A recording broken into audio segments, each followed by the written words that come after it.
रामनवमी के शुभ अवसर पर अखन हरेक गांव में अष्टजाम भ रहल छै। तो घोसलोवर गांव में बुझियो अष्टजाम के आयोजन कयल गेल अछि। तो चलू हम अहाँ सबके देखा रहल छी अखन, और हमहूँ अष्टजाम में पार्टिसिपेट करै छी। चलू देख सकै छी हम आ चुकल छी हनुमान जी के मंदिर पर।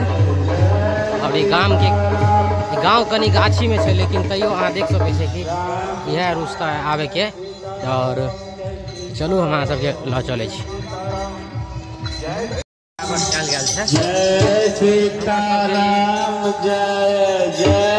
बजरंगबली के मंदिर और ये गांव में एकमात्र मंदिर